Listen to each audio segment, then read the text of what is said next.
Era la mañana del 12 de agosto del año 2000.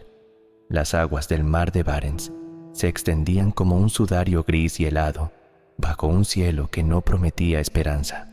En la superficie, la flota rusa realizaba sus mayores maniobras navales desde la caída de la Unión Soviética. Una demostración de poder diseñada para decirle al mundo que el oso ruso aún tenía garras, pero bajo esa superficie picada se deslizaba la joya de la corona, el orgullo de la Armada del Norte, el K-141 Kursk.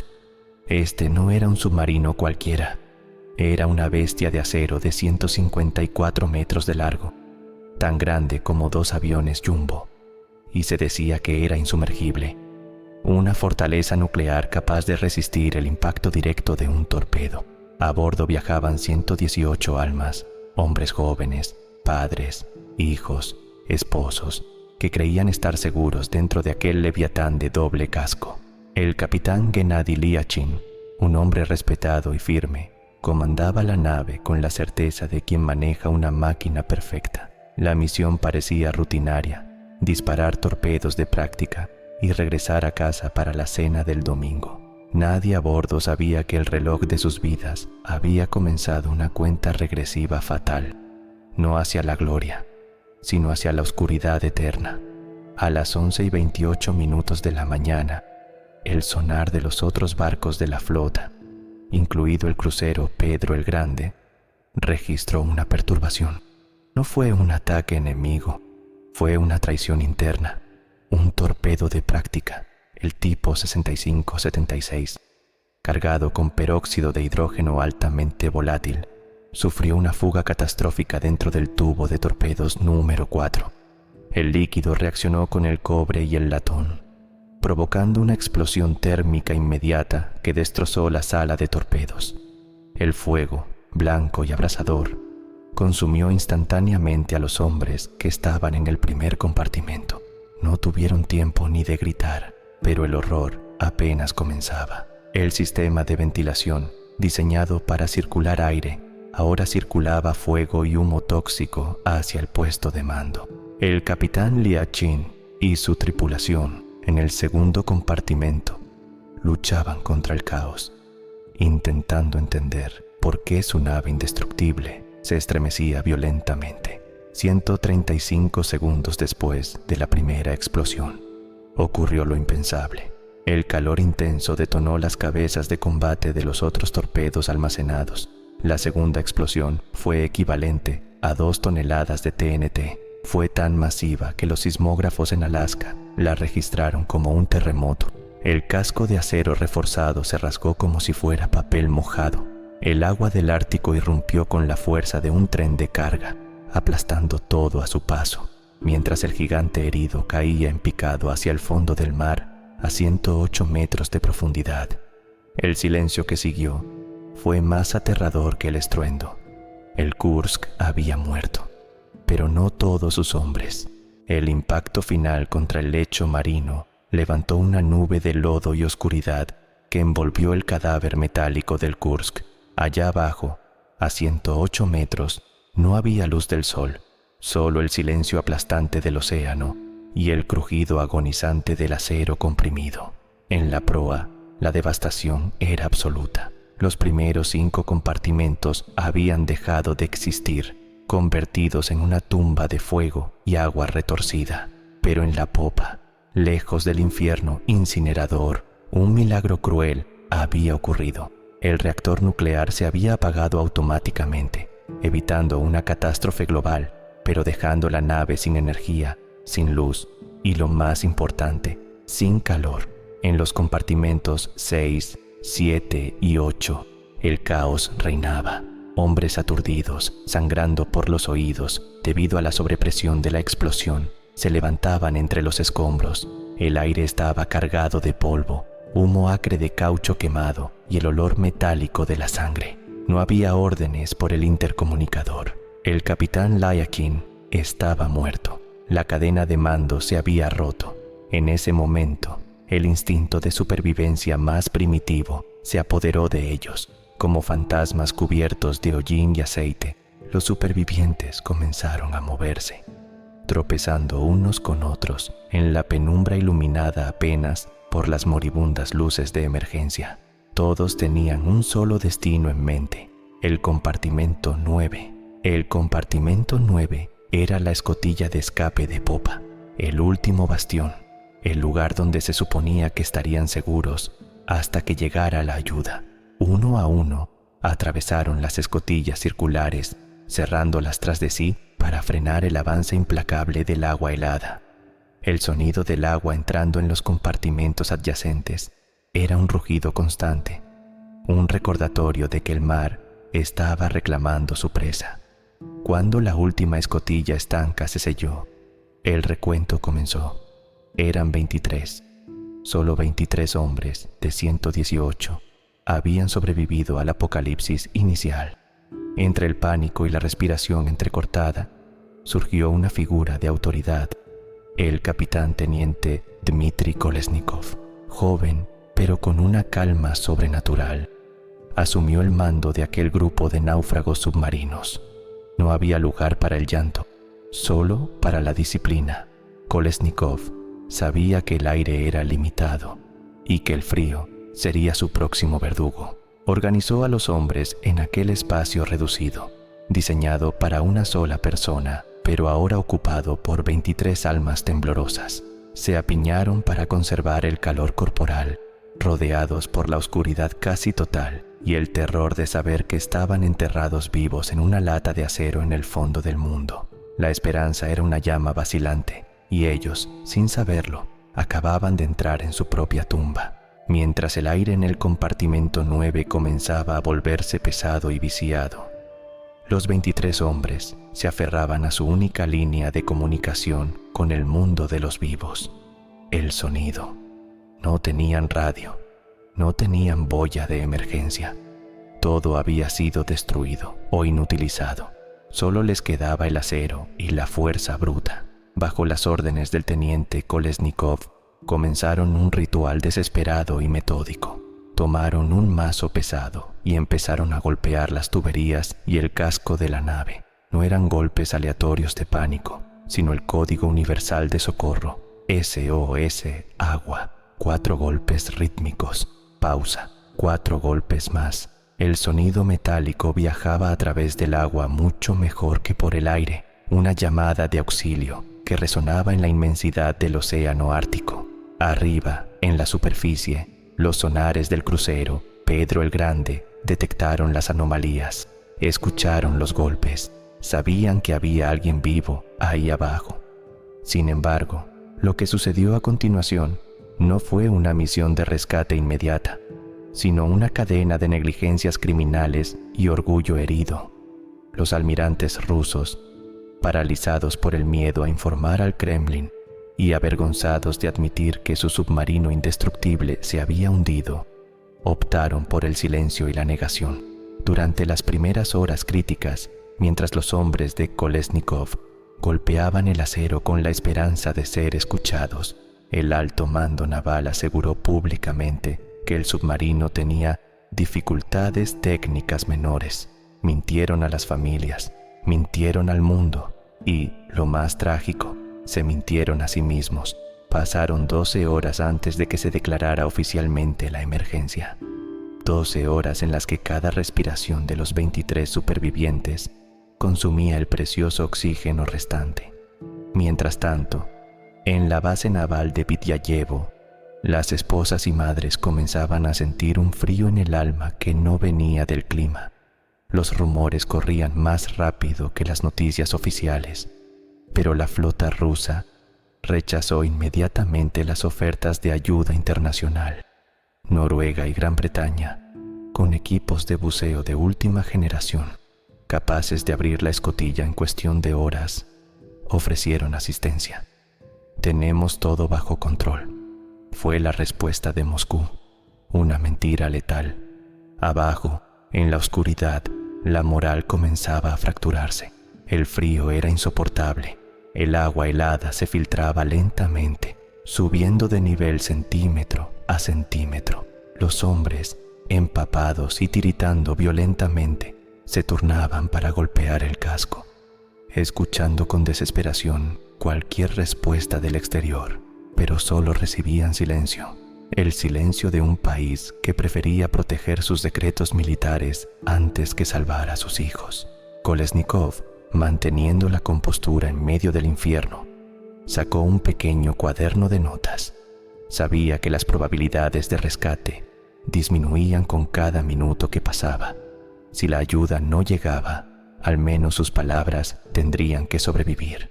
Mientras los políticos en Moscú jugaban a la ruleta rusa con las vidas de los marineros, en el mar de Barents se desarrollaba una farsa trágica. La Armada rusa finalmente envió sus propios vehículos de rescate, los sumergibles Pris. Abajo, en la oscuridad perpetua del compartimento 9, los hombres escucharon un sonido diferente. No era el crujido del casco comprimiéndose, ni el goteo constante del agua. Era el zumbido de motores, el roce metálico de algo intentando acoplarse a la escotilla de escape.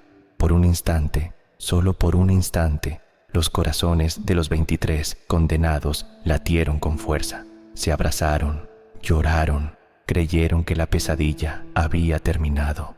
«Ya vienen», susurraron con labios azules por el frío, pero la realidad era mucho más cruel. El anillo de acoplamiento de la escotilla estaba dañado por la explosión inicial y los sumergibles rusos, viejos y mal mantenidos, carecían de la tecnología necesaria para sellar la conexión. Los intentos fallaron una y otra vez. Los marineros escuchaban cómo la salvación arañaba la puerta para luego alejarse, dejándolos nuevamente en el silencio absoluto. Esa esperanza arrebatada fue un golpe psicológico más devastador que la propia explosión. Entendieron entonces que nadie iba a entrar. Si querían vivir, tendrían que aguantar lo imposible. Dentro del ataúd de acero, la situación física se deterioraba rápidamente. El nivel del oxígeno descendía peligrosamente, mientras que el dióxido de carbono aumentaba, convirtiendo el aire en un veneno invisible. Los hombres comenzaron a sufrir dolores de cabeza punzantes, náuseas y confusión mental. La hipotermia ya no era el único enemigo. Ahora luchaban contra la propia respiración. Para sobrevivir, tuvieron que recurrir a una medida desesperada y peligrosa. Los cartuchos de regeneración química eran placas de superóxido de potasio que, al reaccionar con el aire, liberaban oxígeno y absorbían el dióxido de carbono. Pero había un problema mortal. Estas placas eran extremadamente volátiles si entraban en contacto con el agua o el aceite que inundaba el suelo. Podían provocar una reacción química violenta, un fuego incontrolable en un espacio cerrado y saturado de presión, con el agua subiendo hasta la cintura y las manos temblando por el frío. Los marineros manipulaban estos cartuchos con el cuidado de quien desactiva una bomba. Cada respiración era una batalla. El ambiente se volvía delirante.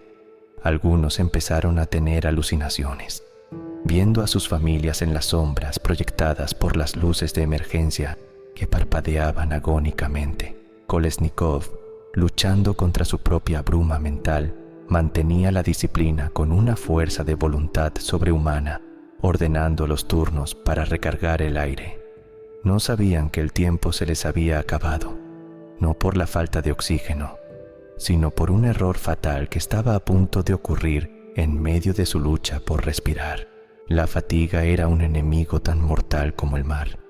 Llevaban horas, quizás días, en esa oscuridad perpetua, luchando contra el sueño, porque sabían que si se dormían en el agua helada, nunca despertarían.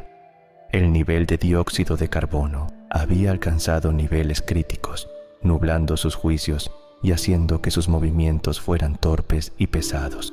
En este estado de semi-inconsciencia ocurrió la tragedia final. Un marinero, cuyas manos estaban entumecidas por la hipotermia severa, intentaba reemplazar una de las placas de superóxido de potasio para generar un poco más de oxígeno. Era una maniobra que habían realizado docenas de veces, pero esta vez el destino intervino. La placa resbaló de sus dedos temblorosos. No cayó en un lugar seco, sino directamente al agua aceitosa que cubría el suelo del compartimento. La reacción química fue instantánea y violenta. El contacto del potasio con el agua y el aceite provocó una llamarada cegadora, un fuego químico que no necesitaba aire exterior para arder. En cuestión de segundos, el refugio se convirtió en un horno. El fuego rugió con una furia blanca, devorando vorazmente el poco oxígeno que quedaba en la habitación y elevando la temperatura de grados bajo cero a un calor abrasador. El pánico estalló. Los hombres, que momentos antes estaban acurrucados para darse calor, ahora se lanzaban desesperadamente bajo el agua negra para escapar de las llamas que lamían el techo y las paredes. El instinto de supervivencia los obligó a sumergirse, aguantando la respiración en el agua sucia mientras el aire arriba se convertía en fuego puro. Pero no podían permanecer bajo el agua para siempre. Tenían que salir a respirar y cada vez que emergían, inhalaban humo tóxico y aire supercaliente que quemaba sus pulmones desde adentro. Fue un infierno dentro de otro infierno. Los gritos fueron ahogados por el rugido de la combustión y el chapoteo frenético. Varios hombres sufrieron quemaduras graves instantáneamente. La explosión del fuego consumió la última reserva de esperanza física. El sistema de regeneración de aire, su única línea de vida, se había convertido en su verdugo. Cuando el fuego finalmente se extinguió por falta de combustible, dejó tras de sí una oscuridad aún más profunda y un aire cargado de monóxido de carbono. El asesino silencioso. Ya no quedaba oxígeno para respirar, solo veneno. Los que sobrevivieron al fuego emergieron del agua tosiendo y jadeando, sabiendo que el final ya no era una posibilidad, sino una certeza inminente.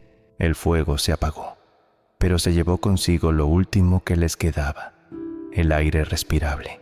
Ahora, el compartimento 9 no era más que una cámara de gas llena de monóxido de carbono y humo acre. Los hombres, quemados y exhaustos, ya no tenían fuerzas para golpear el casco. Se sentaron o se acostaron donde pudieron, sintiendo cómo la somnolencia mortal los invadía. Era una muerte dulce en comparación con el fuego. Simplemente se quedarían dormidos para no despertar jamás. Pero el teniente Dmitri Kolesnikov tenía una última misión que cumplir. Se negó a morir en el anonimato. Se negó a dejar que sus familias creyeran que murieron instantáneamente en la explosión. En esa oscuridad absoluta, donde no podía ver ni su propia mano frente a su cara, Kolesnikov buscó a tientas su cuaderno de notas. Sus dedos, entumecidos y torpes, encontraron un bolígrafo. Apoyando el papel contra su rodilla húmeda, o quizás contra la pared fría del submarino, comenzó a escribir a ciegas. No sabía si sus trazos eran legibles, no sabía si las líneas se superponían, pero escribió con la urgencia de un hombre que siente el aliento de la muerte en su cuello. Registró la hora, 13:15. Luego, con una disciplina militar inquebrantable, hizo una lista de los presentes. Aquí está oscuro para escribir, pero intentaré hacerlo al tacto. Garabateó. Confirmó que eran 23 personas.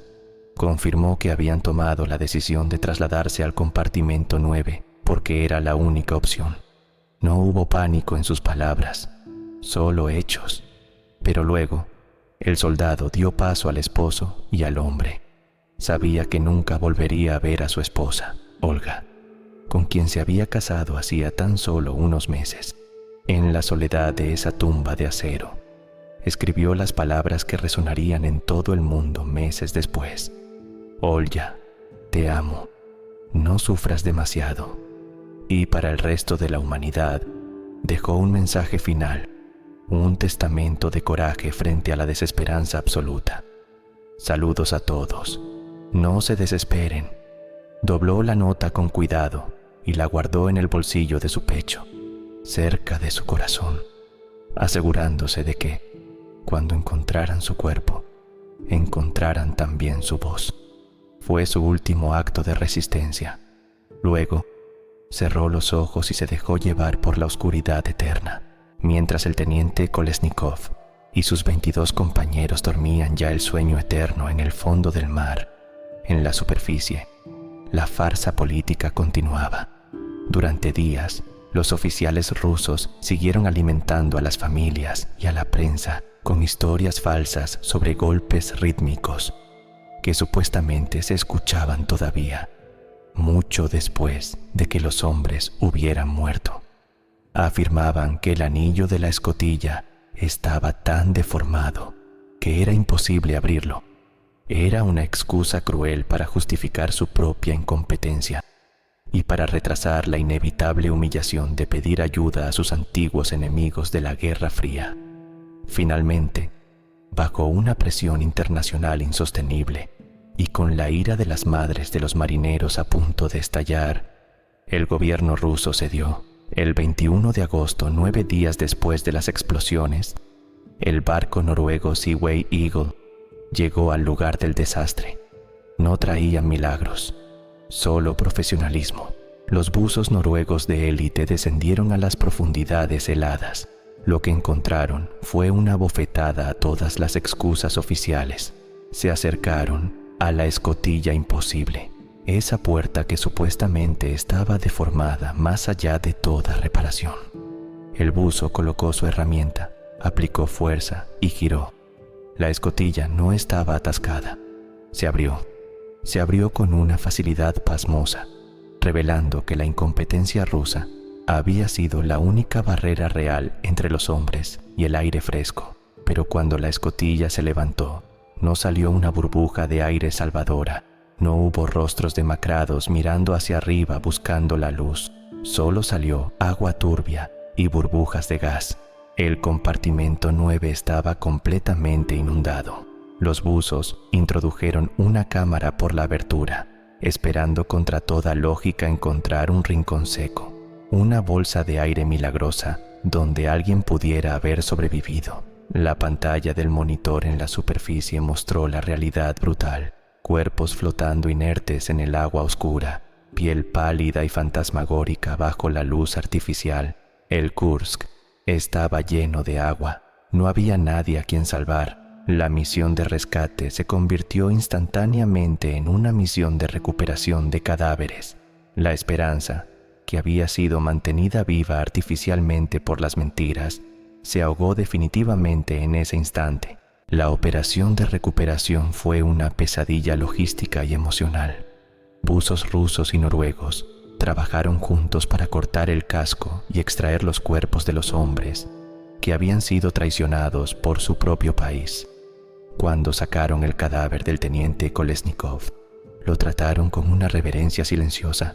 Al examinar su uniforme empapado de agua salada y aceite, encontraron el pequeño cuaderno. Las páginas estaban húmedas, pero la tinta, milagrosamente, no se había borrado. Era como si la voluntad de Kolesnikov hubiera preservado sus palabras contra los elementos. El descubrimiento de la nota cayó como una bomba en el Kremlin.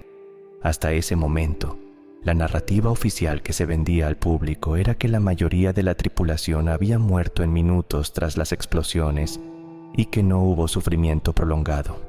La nota de Kolesnikov era la prueba irrefutable de lo contrario.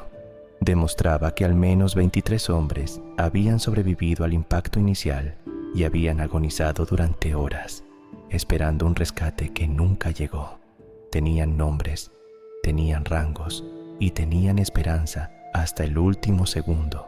Sin embargo, incluso ante la evidencia física, la maquinaria de propaganda intentó una última maniobra cobarde. Cuando se informó a la prensa y a las familias sobre la existencia de la nota, se entregó una versión censurada. Las autoridades ocultaron las líneas donde Kolesnikov detallaba los horarios y la lista exacta de los supervivientes. Querían mantener la ambigüedad sobre cuánto tiempo estuvieron vivos realmente. Temían que, si se sabía que los hombres vivieron lo suficiente como para ser salvados por una intervención extranjera temprana, la furia del pueblo ruso derribaría al gobierno. Pero la verdad tiene una forma de filtrarse, como el agua a través de una grieta. Olga, la viuda de Kolesnikov, y las otras familias exigieron ver la nota completa. El dolor se transformó en indignación. La frase "no se desesperen", escrita por un hombre que moría en la oscuridad, se convirtió en un grito de guerra silencioso contra la apatía del Estado. La nota no solo era una despedida de amor, era un acta de acusación escrita desde el más allá, condenando a aquellos que valoraron el secreto militar por encima de la vida humana. Mientras los cuerpos eran recuperados lentamente del abismo, la verdadera tormenta estalló en la pequeña ciudad guarnición de Vidyayevo. El centro cultural local se convirtió en el epicentro del dolor y la furia. Cientos de familiares, esposas, madres y padres se reunieron allí exigiendo respuestas, no mentiras. El aire estaba cargado de una electricidad violenta. Ya no eran ciudadanos obedientes, eran padres a los que les habían arrancado el corazón. En un intento por controlar la situación, el recién elegido presidente Vladimir Putin y el alto mando naval se presentaron ante ellos, pero la sala no estaba dispuesta a escuchar discursos vacíos sobre el honor y el deber. Querían saber por qué sus hijos habían sido dejados morir. En medio de este caldero de emociones, una mujer se levantó. Era Nadezhda Tilik, la madre del teniente Sergei Tilik. Su dolor era tan crudo que trascendía el miedo a la autoridad. Con la voz quebrada por el llanto pero firme por la ira, comenzó a gritar a los oficiales en el escenario. «¿Dónde está mi hijo?», aulló, señalando a los almirantes condecorados. «Ustedes tienen medallas en el pecho, pero mis hijos tienen agua en los pulmones. Cerdos, han vendido a nuestros hijos por sus carreras». Su grito era la voz de todas las madres de Rusia en ese momento. Las cámaras de televisión extranjeras que habían logrado entrar grababan cada segundo de esta rebelión sin precedentes. Entonces, ocurrió lo impensable, una escena que definiría la crueldad del manejo de la crisis tanto como la explosión misma. Mientras Nadezhda seguía gritando, una mujer con bata blanca se acercó sigilosamente por detrás, acompañada de hombres de seguridad. Sin mediar palabra, sin pedir permiso, clavó una jeringa a través del grueso abrigo de Nadezhda. Fue un acto rápido, brutal y quirúrgico.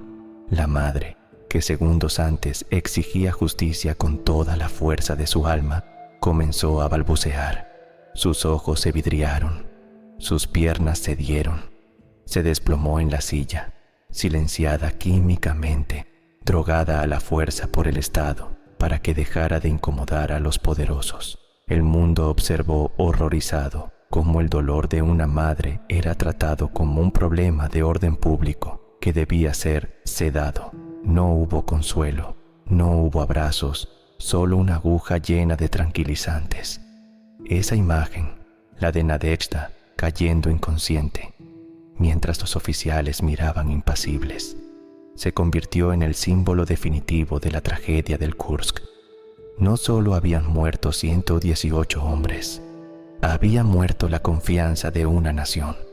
La maquinaria estatal había demostrado que estaba dispuesta a todo, incluso a drogar a sus propios ciudadanos frente a las cámaras, para mantener el control de la narrativa.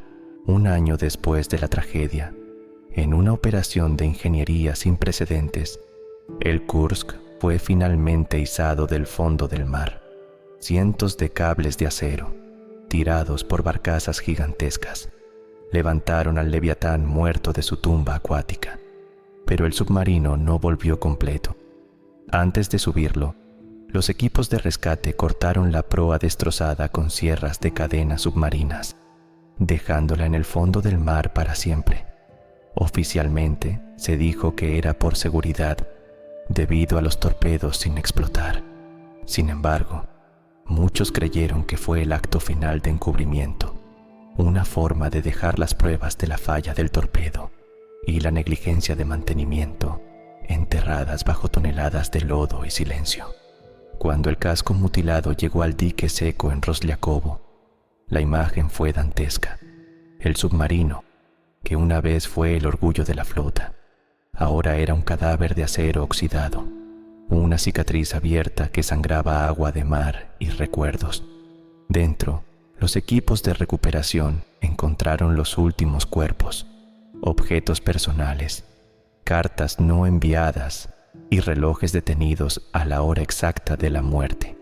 El reactor nuclear, el corazón de la bestia, permaneció intacto y sellado, un testamento de la ingeniería soviética que, irónicamente, funcionó a la perfección mientras todo lo demás fallaba.